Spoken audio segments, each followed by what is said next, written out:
Yep. Did the drag king scene for a little Oh bit. man. Wow. I was about 21, 22. Yeah.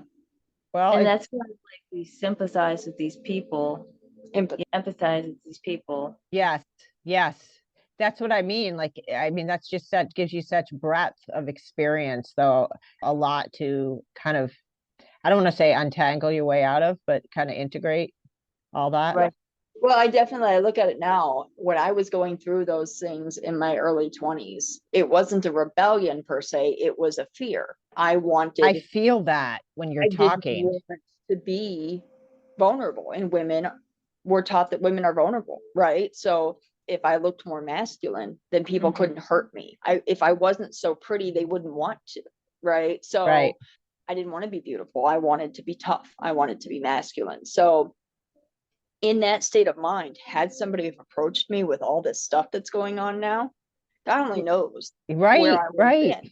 So I'm looking at these kids, they're wounded, they're hurt. They Yeah. need to be able to go through the process that I went through, because I mean, I went all the way through. I was going to legally change my name at one point in time. Like I went all the way through all that, but I didn't have the options to cut my boobs off or do any of that Right. stuff.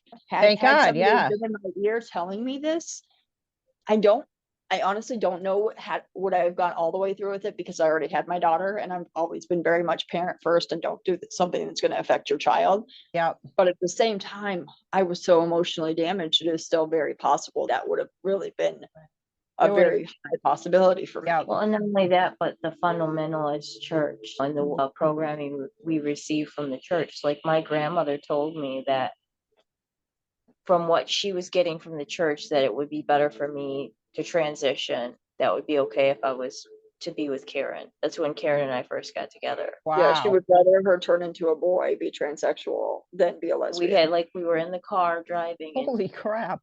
and she's talking to me, and she's like, "So are you going to transition?" And I'm like, "No." Right, right, You know, right. No, thank you. About it after that, like She had hardcore talks with me about, should I do I this? talked And to I'm my like, son. That's how Wow. much her opinion mattered to me. And I think that's a lot of people. That's like a very common story I hear. That's interesting. That's just so insidious, the way that is like part of the agenda, because it's so like entangled with so like the fundamental church. Like, so there's a whole group of people that are going to feel like safer if people transitions, because they can Right. feel more comfortable in their beliefs. And it's still homophobic. right, they're still in a Yeah. heterosexual relationship Yeah. then, because they're transition. But they're not really, because then they get transition, and now they're attractive. If they were a female, they transition to a male. Now they're still homosexual, and now they're Ugh. attracted to males. And I've seen that happen over and over. Holy crap. Because then I also think there's not just gay or straight. It's like it's a spectrum. Right.